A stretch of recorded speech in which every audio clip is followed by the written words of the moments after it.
Hi, I'm Carl, and welcome to LARP Legion.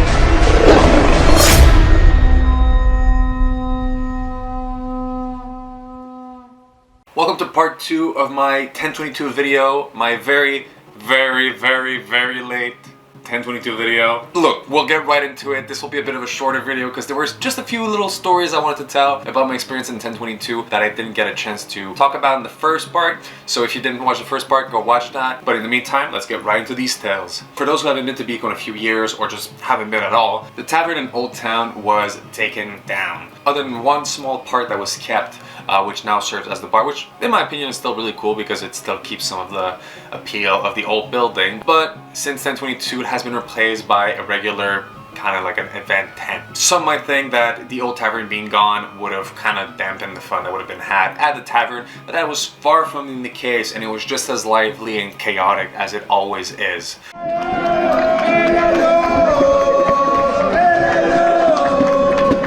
One thing that I do want to say about the old tavern and just about Bico in general is that I just gotta give a major kudos and thank you to all the bards that go to Bico and take some of their time to play tunes for everyone to enjoy.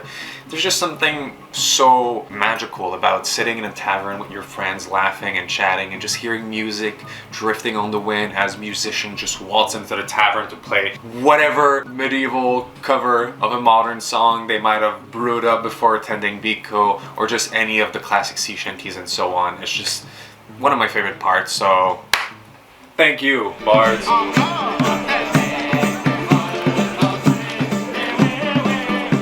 The old tavern was also home to a lot of games that were being played on the table, such as Whoever Steps on the Boat of the Other. I don't know the name of that game, but I do want to play it. Haven't had the chance yet.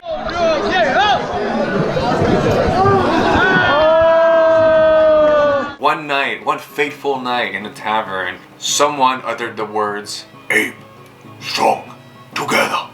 Ape, strong, together." And suddenly, I don't know if we're all sleeper agents for the Ape Kingdom or something, but a bunch of people in the tavern started chanting, "Ape, strong, together.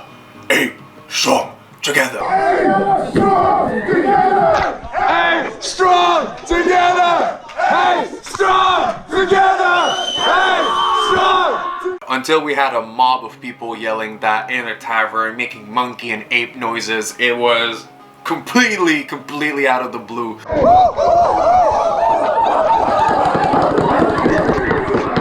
But throughout the week of the GB in 1022, you could hear people chanting that. Sometimes even on the battlefield in the woods, you could hear that in the distance. I think we should just embrace our inner ape more and show it at Bico. I think it would be a wonderful day. One of the events that I attended a few times throughout the week was the Bicolline Strongman Competition.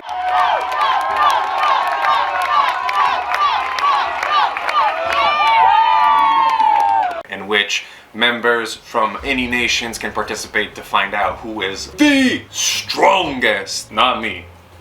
I ain't there yet. There's a lot of people in the South that are really strong though.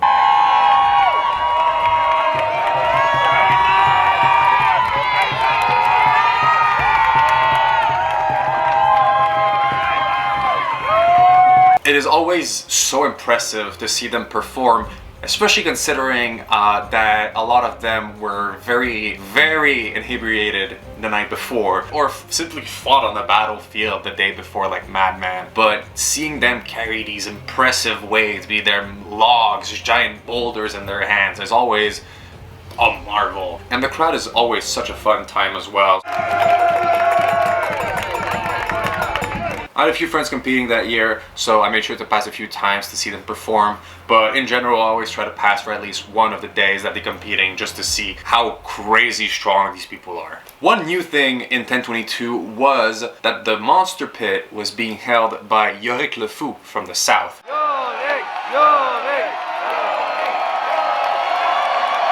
Soyez les bienvenus à la fosse aux monstres! If you don't know, Yorek is an amazing comedian, and he brought a new life to the Monster Pit with kind of a more of a narrative approach to it.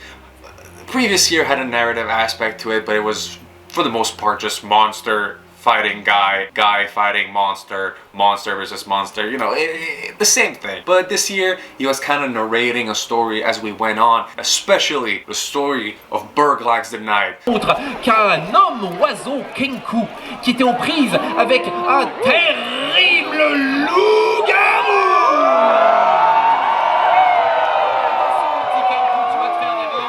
Mais, n'écoutant que son courage, Berglax décida de donner une bonne leçon à cette saloperie de lycanthrope de merde. Hop!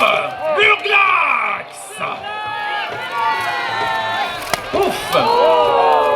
Berglax is one of the craziest knights at Bicolline. He's always such a beast on the battlefield, and now for the Monster Pit that year we saw him do some Dark Souls combat role in full armor. In full armor! Hein? On a encore dans le système? You don't see anyone do that, honestly, I mean, for a lot of reason, but he was doing it, performing every role, frame perfect, and fighting these monsters.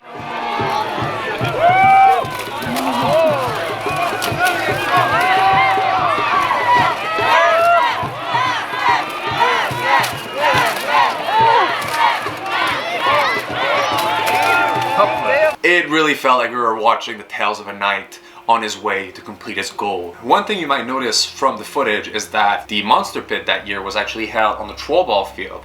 The year after I went back to the Monster Pit, but it was really interesting to have this different venue than usual. And I gotta say, I was very envious of the people that had their buildings around the Trollball pitch so that they could just simply sit there and look at the Monster Pit. That must have been mwah. Speaking of Trollball, that year I did not play, but I did go watch a few of the matches, especially some of the matches with the Snakers, which had this mascot that, I guess it's a troll mascot, that they brought out, which in my opinion looked amazing. It was doing tricks on the sidelines, cheering on the team. I hear that a few people are not happy because the mascot is too modern, but I feel like if we were in a fantasy world and a team would have some kind of mascot, it would look like this. Like, it doesn't look too modern or like, I don't know. I feel like people should enjoy the effort put into this mascot and what it brings to the game of Trollball. It really like added a new, oh wow, okay, this team is going pro. And I mean, the Snakers. The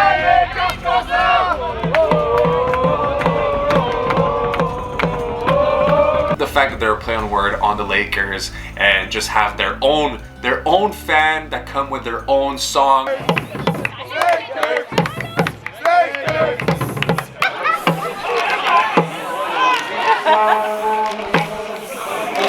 I feel like Trollball is such a fun sport. I played in 10-20-30 and I might play again in 10-24 depending on the team roster, but you might see me running on the Trollball pitch with my Atelier Nemesis sword. So if you do, please cheer me on and the Southern team, we would greatly appreciate it. One of the night of the GB in 2022 was a new event that we had coined La Cité's Block Party. As I explained in my first video, our camp was in La Cité and we had for neighbors the Bastard Sons and Deerthorn. We decided why not have a party where all three guilds would meet up along with our friends to party on our block. So we met up at Bastard Sons camp where for a bit Deerthorn wasn't there until I heard music drifting on the wind like I mentioned earlier, but this time it wasn't a bard or two bards. I could hear multiple instruments. So I walked up outside of the camp and down the road I could see a group of people approaching. So of course I went to see what was happening, and as I got closer to the music I realized that it wasn't just any bards. It was Deerthorn coming down the road with multiple instruments as well as a group of singers, and they were just blasting tunes walking down to the block party. So of course I joined them and they walked in making quite the entrance.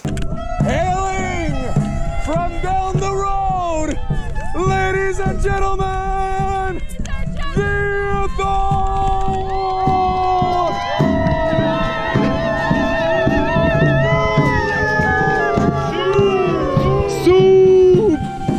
It was quite the night, and honestly it felt really great to have like all of our camps kind of brought together, even for just a brief moment before we all spread out into the night to have our own little adventures. If I was red, it's plain, it's red.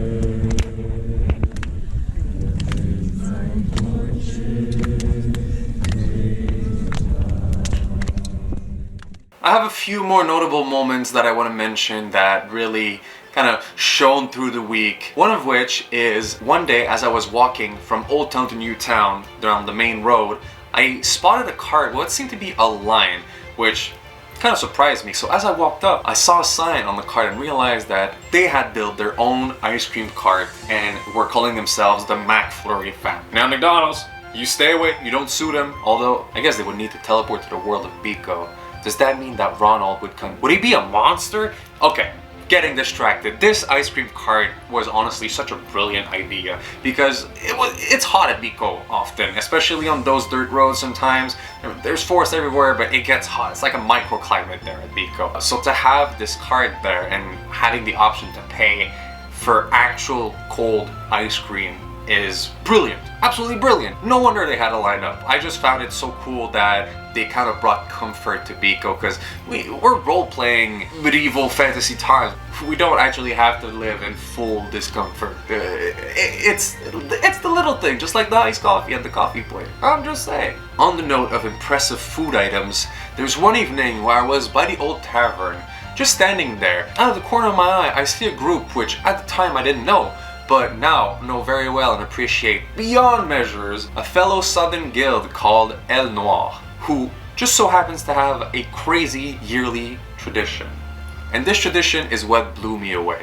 I see them slowly turn and start heading out, kind of as a procession. I'm like, what is going on here? And suddenly, I see 4 people carrying what seems to be a chariot or a platform. I can't quite make it, and then that's where I see it. They came down carrying this giant poutine. Not even a tray, I guess at this point. A bed of poutine, you would say? I don't even know. And that's saying a lot coming from someone who's not only Canadian, but from Quebec, the home of the poutine. Turns out that their tradition is that every year, towards the end of the GB, they all pitch in and order this poutine, this massive poutine, and they have a poutine feast. It was just so cool to see them coming down with their whole guild, walking it back to their camp. And one thing I will say is that Old Town from the El Noire building is quite the trek, so making it even more of an impressive feat. As I mentioned, part 2 is going to be a bit shorter than usual, simply because I did still want to go over these stories, but I do still have a video that I want to do for 1023. I know, also very late. I didn't record as much. It was also very, very rainy that year. It was a bit harder to have my camera without it getting damaged, so I didn't record as much and I enjoyed my own time. But I do have some really interesting stories to tell about that year, including the wedding of Princess Dwarf. Hello! Hello! Which my cousin, Groguette de Poulet, got to attend as a maid of honor. And I hear that she saw quite a lot during her time as a maid of honor, especially at the dwarven party. So, if you want to hear more about what happened during that year, or any other crazy LARP adventure or tips that I may have, make sure to subscribe to join the Legion.